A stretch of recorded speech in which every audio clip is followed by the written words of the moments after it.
Amen. Amen. Genèse chapitre 22. Nous lisons le 1er au 18e verset. Genèse 22, premier P, 18e verset. Genèse chapitre 22. Genèse chapitre 22. Du premier verset au verset 18. Verset 18. Nous allons lire la parole de Dieu. Le frère Daniel va nous lire lentement et je vais que tout le monde comprenne les Écritures. Genèse chapitre 22, du premier verset au 18e verset. Après ces choses, Dieu mit Abraham à l'épreuve et lui dit: Abraham. Et il répondit: Mais voici. Dieu dit: Prends ton fils, ton unique, celui que tu aimes, Isaac. Va-t'en au pays de Morija et là, offre-le en holocauste sur l'une des montagnes que je te dirai. Abraham se leva de bon matin, scella son âme et prit avec lui 2 serviteurs et son fils Isaac. Il fendit du bois pour l'holocauste et partit pour aller au lieu que Dieu lui avait dit. Le 3e jour, Abraham, levant les yeux, vit les lieux de loin. C'était le 40e jour? Le 3e jour. 3e jour, ok. Et Abraham dit à ses serviteurs: Restez ici avec l'âne.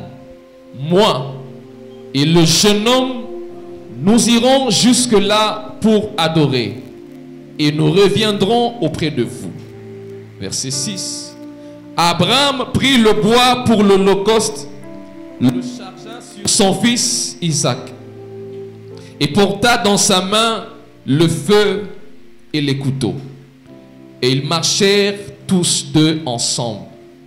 Alors Isaac, parlant à Abraham, son père, dit: Mon père. Il répondit: Mais voici mon fils.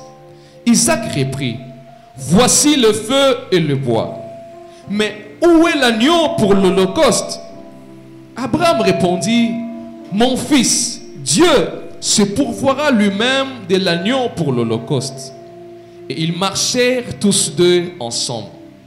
Lorsqu'ils furent arrivés au lieu que Dieu lui avait dit, Abraham y éleva un autel et rangea le bois. Il lia son fils Isaac et le mit sur l'autel par-dessus le bois. Puis Abraham étendit la main et prit le couteau pour égorger son fils. Alors l'ange de l'Éternel l'appela des cieux et dit: Abraham, Abraham! Et il répondit: Mais voici. L'ange lui dit: N'avance pas ta main sur l'enfant et ne lui fais rien, car je sais maintenant que tu crains Dieu et que tu ne m'as pas refusé ton fils, ton unique.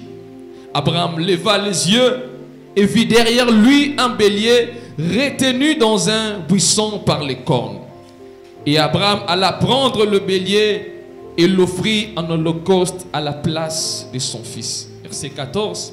Abraham donna ces lieux le nom de Jéhovah-Jireh. C'est pourquoi l'on dit aujourd'hui: à la montagne de l'Éternel, il sera pourvu.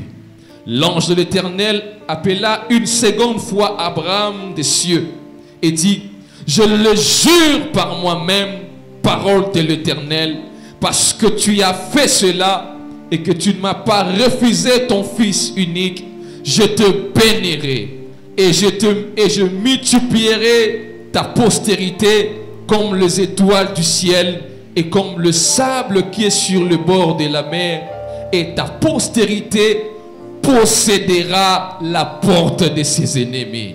Verset 18.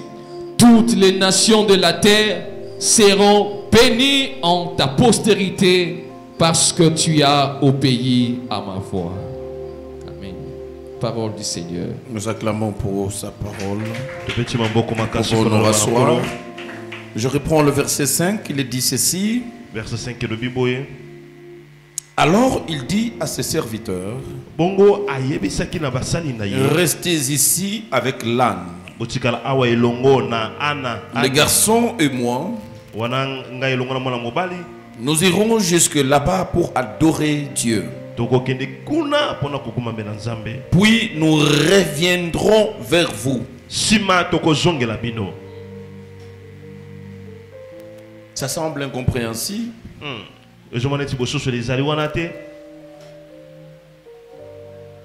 Comment Abraham peut dire à ses serviteurs, après avoir marché dans l'optique d'obéir à ce que Dieu lui a demandé, et ce que Dieu avait demandé à Abraham, c'est de prendre son fils Isaac, son unique, c'est lui qui l'aimait beaucoup, qu'il l'amène à la montagne au lieu où Dieu allait l'indiquer pour le sacrifier. Et pour mieux le dire, pour le tuer en l'honneur de l'Éternel. Et c'est comme cela, après avoir marché 2 jours, le 3e jour,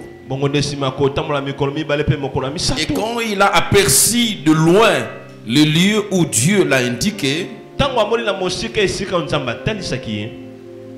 il était accompagné de son fils, le bois, le couteau et les nécessaires pour mettre le feu. Il y avait 2 serviteurs qui l'accompagnaient. Il y avait aussi l'âne qui était à côté.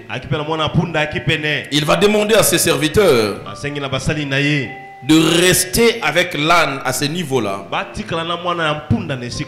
Et ce qui attire mon attention, c'est ce qu'il a dit à ses serviteurs. J'imagine qu'il allait dire que je monte avec mon fils pour adorer Dieu, comme Dieu me l'a demandé, et je reviendrai vers vous pour que nous puissions regagner la maison ensemble. Mais ce qu'il dit à ses serviteurs, je monte avec mon fils, nous allons adorer Dieu et nous reviendrons. Et pendant qu'il savait qu'il allait pour laisser cet enfant à la montagne, il allait pour tuer cet enfant et l'immoler à l'honneur de Dieu. Il savait qu'il allait monter avec l'enfant, mais il n'allait pas descendre avec l'enfant, parce que le Seigneur lui a demandé son enfant. Et qu'est-ce qui va pousser Abraham à dire à ses serviteurs, je monte avec l'enfant, mais je reviendrai avec cet enfant. Je ne reviendrai pas seul. Je reviendrai vers vous avec cet enfant. Et c'est quoi l'imagination d'Abraham? Qu'est-ce qui a poussé Abraham à faire une telle déclaration? Certes, nous voyons la démonstration de sa foi dans cette déclaration. Mais quels sont le repère? Quelles sont les références? Qu'est-ce qui a motivé Abraham à dire cela? Et pour bien comprendre, avant d'annoncer mon thème, on nous lit Hébreux chapitre 11. Le verset 17 au verset 19. Hébreux chapitre 11, verset 17 à verset 19. Hébreux 11, 17 à 19. Hébreux 11, 17 à 19. Explique ce que Genèse n'explique pas. Pourquoi Abraham a dit cela? Et déjà vous le savez, Hébreux 11 présente une galerie des hommes et des femmes de la foi. Et la Bible va épingler cet événement comme une démonstration de la foi d'Abraham. On va nous lire. Nous lisons Hébreux 11, 17 à 19. C'est par la foi qu'Abraham offrit Isaac lorsqu'il fut mis à l'épreuve et qu'il offrit son fils unique qu'il y avait reçu les promesses, à qui il avait été dit, en Isaac sera nommé pour toi une postérité. Verset 19. Il pensait que Dieu est puissant. Le verset 19. Qu'est-ce qu'il pensait? Quand Abraham a dit à ses serviteurs, restez, je reviendrai avec mon fils. Qu'est-ce qui était dans son esprit? Qu'est-ce qui était dans son imagination? Qu'est-ce qui était sa pensée? Verset 19. Il pensait que Dieu est puissant, même pour ressusciter le mort. Amen. Aussi le recouvra-t-il par une sorte de résurrection. Amen. Amen. La Bible dit que pendant qu'il répondait à ses serviteurs, c'est vrai, il avait la foi. Mais la Bible explique que le sens et la raison de sa foi. Abraham était en train de raisonner. Il était en train d'imaginer. C'est vrai. Comme Dieu a dit, mon fils sera mort. Il sera exécuté. Mais quand il parle à ses collaborateurs, je ne descendrai pas seul. Je descendrai avec mon fils. La Bible dit qu'Abraham était en train de raisonner. Il croyait à la puissance de Dieu et à une puissance illimitée. Au point qu'Abraham s'est fait des illusions. C'était encore des illusions. Que ce Dieu puissant, il est capable, même quand mon fils est mort, consumé pour l'Holocauste. Mais je suis en train de croire que ce Dieu est puissant. Il est capable, après la mort, après que mon fils soit incendié, il peut le ramener à la vie. Abraham est en train de raisonner que son fils, par un Dieu puissant, il est capable de revenir à la vie. Et Abraham se dit, je ne descendrai pas les mains vides, je donnerai à Dieu. Mais je crois à la puissance de Dieu, que je ne vais pas retourner les mains réduites. Le même Dieu qui a pris, il va se débriller. Il va faire quelque chose. Je ne sais pas comment, mais ce que je sais, je retournerai avec mon fils. Parce qu'Abraham croyait à la puissance de Dieu. Abraham croyait à la résurrection. Mais on se pose la question, Abraham a vécu quelle résurrection avant cette résurrection? Il n'y a jamais eu de résurrection. Comment Abraham peut imaginer des choses qui n'ont jamais existé? C'est pour cela que je suis venu te parler aujourd'hui dans ce thème que j'intitule une foi sans repère pour un Dieu dynamique. Bien-aimés, nous devons avoir une foi qui n'a pas de repère, qui n'a pas de référence, qui n'a pas des exemples motivants, pour un Dieu qui n'est pas statu quo. J'aimerais dire à quelqu'un, le Dieu qui est dynamique, ce n'est pas un Dieu qui reste figé. Ce n'est pas un Dieu qu'on peut délimiter dans le temps et dans l'espace. Ce n'est pas un Dieu qu'on peut reconnaître là où il est capable et là où il est incapable. Mais je te présente un Dieu dynamique, un Dieu qui bouge, un Dieu qui change, un Dieu qui évolue, un Dieu qui n'est pas statique, où on peut se référer à ce Dieu parce qu'on sait qu'il a eu à faire des choses X, mais en face des choses que Dieu n'a jamais faites. Vous avez besoin de la foi sans repère. C'est pour cela Abraham Il va témoigner de sa foi pour des choses qu'il n'a jamais lues dans un livre, pour des choses qu'il n'a jamais appris dans l'histoire de Dieu. Mais il croit la puissance de Dieu. Il dit dans sa puissance, je ne sais pas comment je peux rentrer avec mon enfant. Et quand il faut le tuer, je vais le tuer. Mais celui qui est mort, comment peut-il encore revenir? Je ne sais pas. Le mécanisme de la résurrection, c'était encore une utopie pour Abraham lui-même. Il ne sait pas ça allait se passer comment.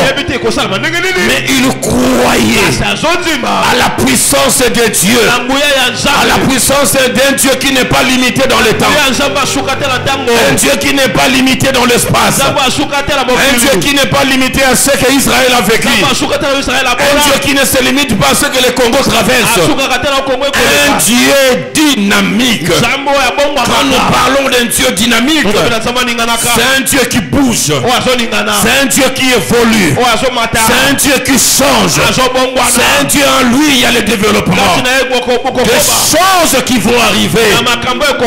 Ce n'est pas un Dieu qu'on peut dire ça c'est ancien. Ton Dieu n'est pas un Dieu ancien. On va dire non, ça ce sont des méthodes anciennes. Notre Dieu il est dynamique. Dans son dynamisme, il n'a jamais été ancien. Et voilà pourquoi il donne sa formule. Il dit il est le même hier, aujourd'hui, éternellement.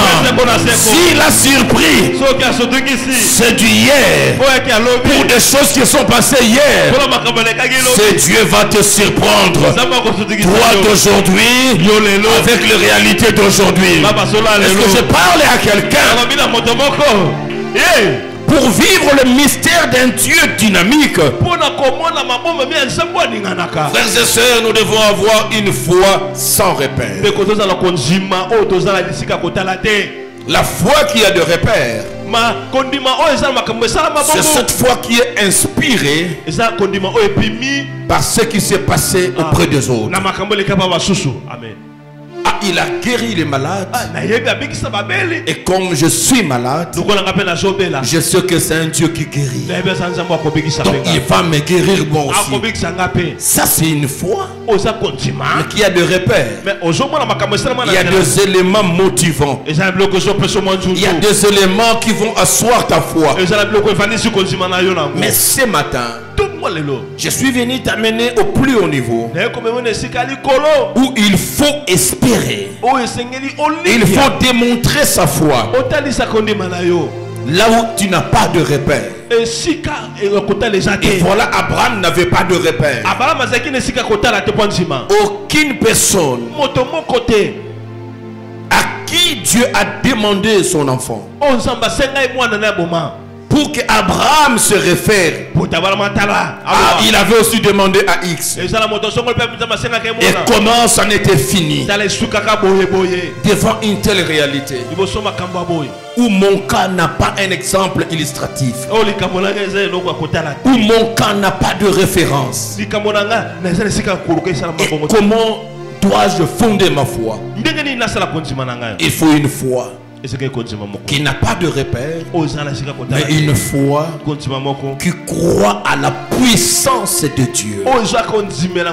Bien-aimés, quand nous croyons à la puissance de Dieu, c'est une puissance qui n'a pas de limite. En réalité, nous ne devons pas évaluer ce que Dieu est capable de faire sur les exemples que nous avions vécus ou lus dans la parole. Mais j'ai voulu dire à quelqu'un ce matin, Dieu est totalement entier. Voilà pourquoi j'aime bien illustrer Dieu par l'exemple d'un océan. Vous ne verrez jamais l'océan baisser. Vous ne verrez jamais l'océan devenir assez grand. Mais combien de personnes viennent puiser à l'océan?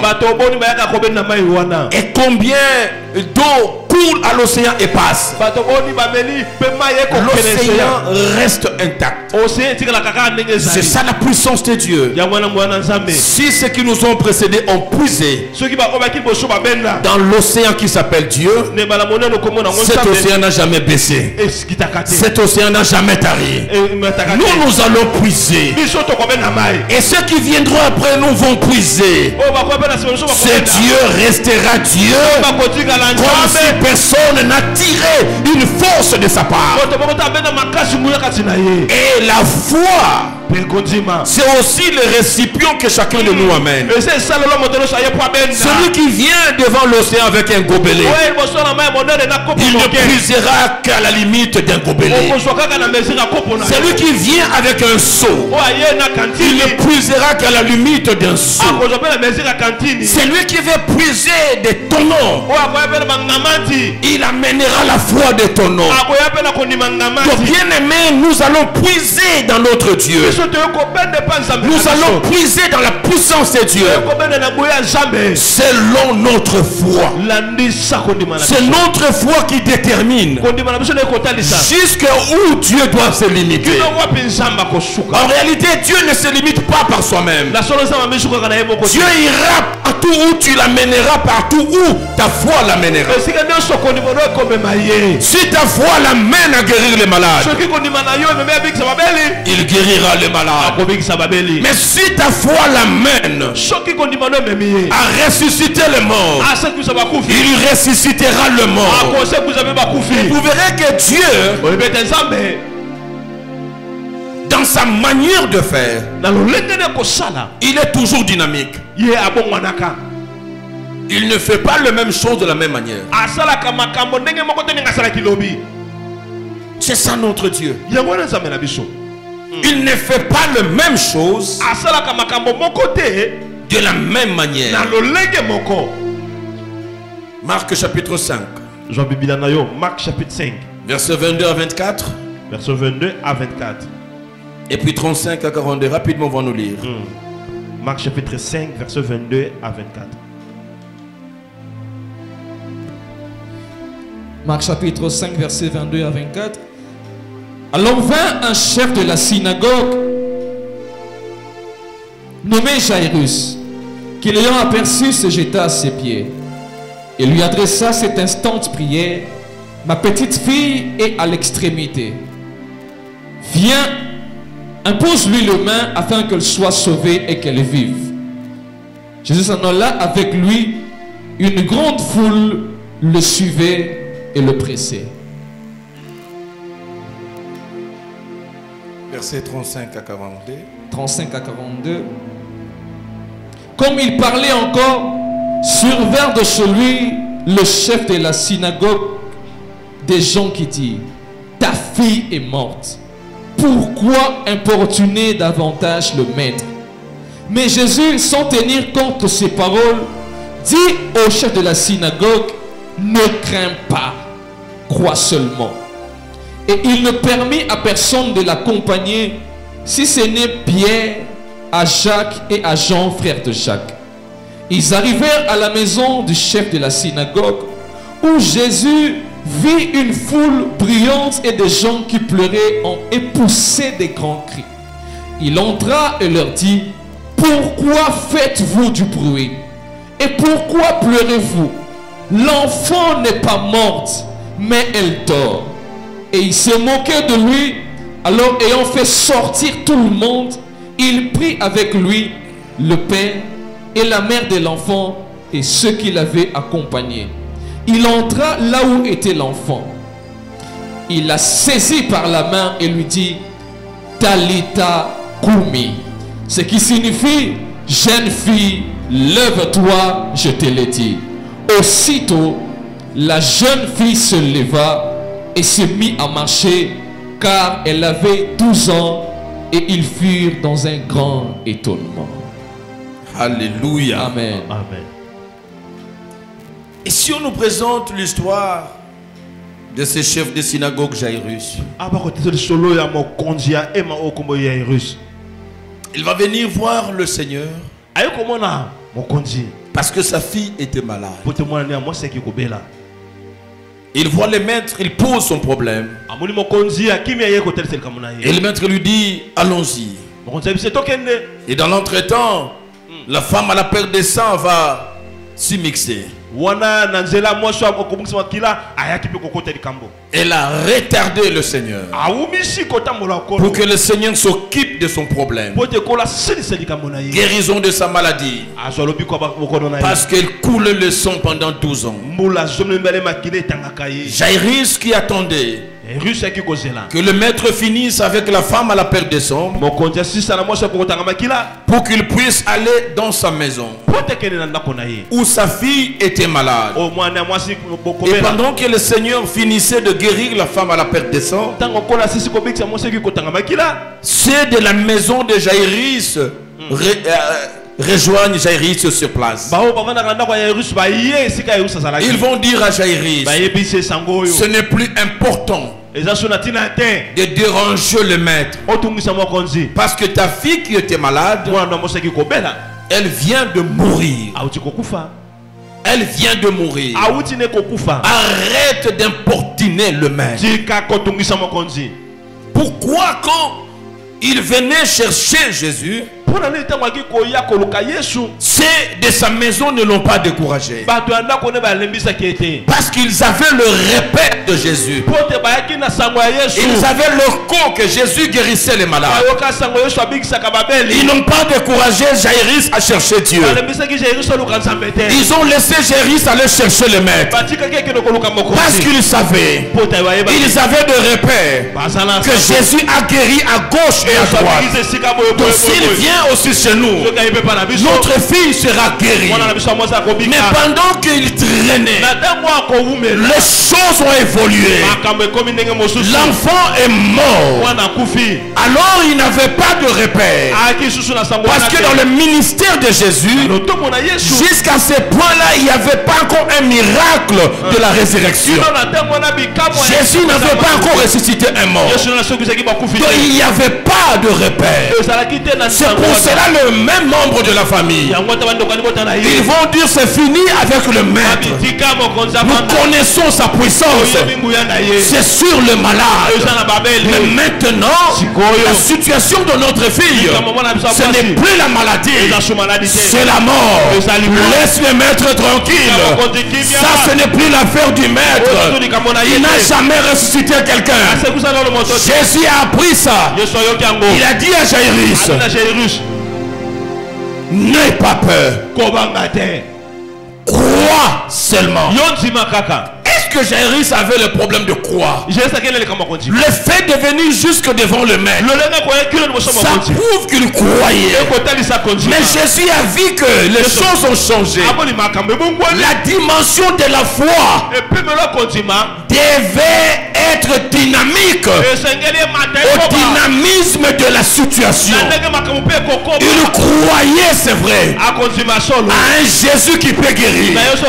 Jésus lui dit, maintenant n'aie pas peur, parce que les choses se sont aggravées.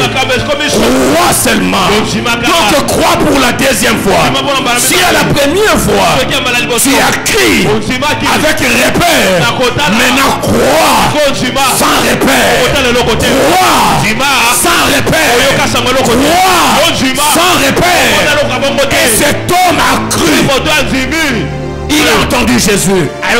Jésus arrive chez lui. Ce qui n'a jamais été fait dans le ministère de Jésus, dans la famille de Jairus, dans cette ville et dans le monde entier. C'était la première fois que Jésus ressuscite un mort. La foi qui n'avait pas de repère a donné à Jairus ce qu'aucun homme ne pouvait lui donner. Frère, la foi sans repère te donnera ce que le monde ne peut pas te donner. La foi sans repère amènera Dieu à commencer de nouvelles choses qu'il n'a jamais faites depuis le Dieu. J'aimerais dire à quelqu'un, il ne faut pas limiter Dieu à ce que tu as appris. Il ne faut pas limiter Dieu à ce que tu as entendu. Et notre Dieu, il est encore vierge. Il est parfaitement puissant. Il peut j'ai commencé de nouvelles choses avec toi. Il dit quelque chose est au point d'arriver. Les nouvelles choses vont commencer avec quelqu'un cet après-midi. Ta foi doit bouger. Ta foi doit marcher. Ne reste pas sur la même foi, sur le même seuil. Notre Dieu est capable. Jaïris arrive à voir ce qu'aucune autre personne n'a eu avant lui. Je vais le dire à quelqu'un, tu feras quelque chose qui n'aura pas de jumeaux et de jumelles. Je parle à quelqu'un qui n'aura pas de repère. Continue à croire sans repère, sans référence. Mais je crois. Comment cela va se faire? Il est Jéhovah Jireh. C'est un Dieu qui va pouvoir. Il est le Dieu qui pourvoit. J'ai pas besoin de poser la question au voisin. Comment ça s'est passé chez toi? Et ta foi ne doit pas s'asseoir sur ce qui s'est passé chez le voisin. Je suis venu te dire ce qu'il fera avec toi n'a pas de référence, n'a pas de repère. Continue à imaginer. La foi sans repère demande des imaginations sans précédent. Il faut commencer à imaginer les choses que ta mère n'a jamais imaginé, que ton père n'a jamais imaginé, qu'aucun humain n'a jamais imaginé. Je pousse quelqu'un ce matin. Commence à voir grand, commence à voir seul ce que personne ne peut voir. Commence à croire aux choses que personne ne peut croire. Ça c'est la foi sans repère. Et notre Dieu, il est tellement puissant. Il fait des choses qui peuvent commencer avec toi. Mais oui, ici il a ressuscité des morts. Dans son ministère, il a ressuscité 3 morts. Il a ressuscité la fille de Jaïris. Il a ressuscité l'enfant de la veuve de Naïn. Et il a ressuscité Lazare. Et même quand Dieu, même quand Jésus, il fait les mêmes miracles, il ne les fait pas de la même manière. J'ai dit il est dynamique. Il ne les fait pas de la même formule. La première formule, l'enfant venait de mourir. À peine il venait de mourir, Jésus arrive, il ressuscite. Mais quand c'était pour l'enfant de la veuve, on l'amenait déjà au cimetière. Sur la route de l'enterrer, Jésus ressuscite, mais pas de la même manière. Cette fois-là, c'est celui qu'on allait enterrer. Jésus l'a ressuscité. Et pour Lazare, c'était encore plus pur. 4 jours dans le tombeau, il pourrissait déjà. Il peut ressusciter de 3 façons différentes. La situation qui est au début, la situation qui a évolué, et la situation qui devient impossible. Je te parle d'un Dieu capable. Il est capable. Il est capable. Tu as des raisons d'avoir la foi sans repère. Tu dois croire à un Dieu sans repère. L'enfant de la veuve, même si la veuve avait l'information de la résurrection, mais il savait que Jésus pouvait ressusciter.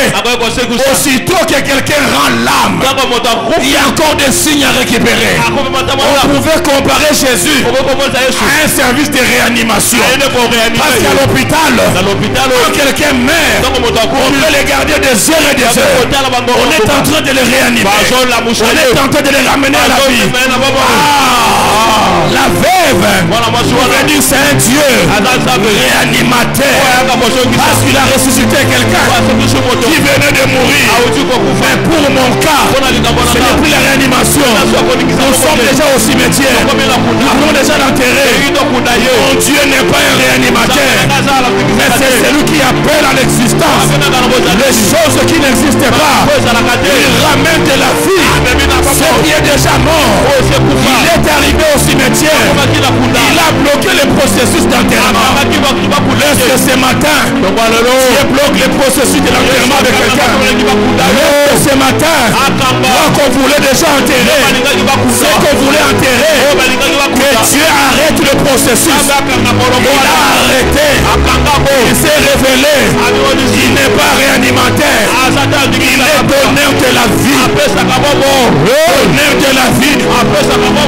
Ceux qui ont appris l'histoire du temps de Lazare, ils ont dit on les connaît. Voilà pourquoi Marthe a dit n'enlevez pas la pierre. C'est vrai, il fait des miracles. Quand quelqu'un vient de mourir, il peut le ressusciter. Quand quelqu'un on l'amène pour l'enterrer, mais on l'a pas encore enterré, il peut ressusciter. Mais notre cas, il est enterré. Il a fait 4 jours. Il pourrit déjà. Le Dieu que je te prêche, il est capable de rendre possible ce que le monde dit impossible, ce que le médecin dit impossible. Il est capable de le rendre possible. Ce n'est pas un Dieu qu'on peut limiter dans le temps et dans l'espace. C'est un Dieu puissant. C'est un Dieu puissant. C'est un Dieu puissant. Oh, il n'y a que lui. Marie avait quel repère? Maria. Il avait quel repère? Quand on lui dit que tu es vierge, tu n'as pas connu d'homme, mais tu tomberas grosse. Scientifiquement impossible. Il dit je n'ai jamais connu d'homme. Il veut faire quelque chose. Il n'a pas besoin d'aider l'homme à venir vers toi. Mais qui pouvait entrer dans une maison sans passer par la porte? La Bible dit après sa résurrection, les disciples étaient réunis dans la chambre haute. La porte était fermée. Mais quand ils ont tourné, ils ont vu Jésus entrer sans passer par la porte. Jésus n'avait pas besoin de passer par la porte. Vierge Marie où passent tous les hommes. Il est entré dans son ventre sans passer par la porte. Il est puissant. Il est puissant. Comment Marie allait croire? Il n'avait pas de repère, mais il pouvait croire. Bien aimé, laisse-moi te dire, aucun homme ne peut te donner ce que Dieu peut te donner. Aucun médecin ne peut faire ce que Dieu fait. Aucun pasteur ne peut te donner ce que Dieu peut te donner. Ce que les hommes te donnent, qu'il soit pasteur, qu'il soit prêtre, qu'il soit médecin, qu'il soit avocat, qu'il soit président de la République, c'est épuisable. Mais ce que Dieu donne ne s'épuise pas. Lisez Genèse à la maison, Genèse 21. Quand vous lisez au verset 14 et au verset 19, et Abraham chasse, il chasse Agar avec Ismaël de sa maison. Regardez un père, il chasse de sa femme, il chasse de son enfant. Qu'est-ce qu'il a donné? Une outre d'eau. Il donne à Agar et à son enfant une outre d'eau. Pour faire combien de jours avec une outre d'eau? Il est parti avec une outre d'eau. Il a bu de l'eau. L'eau était épuisée. Et quand l'eau était épuisée, Agar abandonne l'enfant. Il voit Ismaël de côté. Il ne veut pas voir comment Ismaël va mourir. Il commence à pleurer. Ce que les hommes te proposent sont appelés à être épuisés. Mais quand Dieu intervient, il vient voir Agar. Il a entendu les plaies d'Ismaël. Il pose à Agar la question: d'où viens-tu et où vas-tu? Il trouve Agar dans le besoin. Dieu n'est pas un homme. Dieu n'est pas ton médecin. Dieu n'est pas un spécialiste. Il est le créateur. Si les spécialistes te proposent l'opération, mon Dieu peut te proposer un miracle sans opération. Il n'est pas comme un spécialiste. Abraham a donné une autre. Mais quand Dieu est arrivé, il n'a pas donné à Agar une autre d'eau. Mais il a donné à Agar un puits d'eau. Oh, j'aime ce Dieu. Il donne à Agar un puits d'eau où Agar allait boire. Aujourd'hui, demain et éternellement, il faut faire confiance à ce Dieu. Il faut faire confiance à ce Dieu. Quand ce Dieu te donne, tu n'auras plus faim, tu n'auras plus besoin. Quand Dieu vient à ton secours, c'est fini. La situation change, pas momentanément, mais pour toujours. C'est un Dieu capable. Je suis venu te dire, une foi sans repère pour un Dieu qui bouge. Allez, tiens-toi debout. Commence à bouger dans la prière. Aujourd'hui, il faut que quelque chose se déplace. Commence à prier là où tu es. Tu n'as que 5 minutes dans la prière. J'ai dit commence à prier. Quelque chose doit se déplacer. Oh, est-ce qu'il y a quelqu'un qui est déjà nané de la foi? Est-ce que tu attends que je dise go? On est en train de prier déjà. Bondela.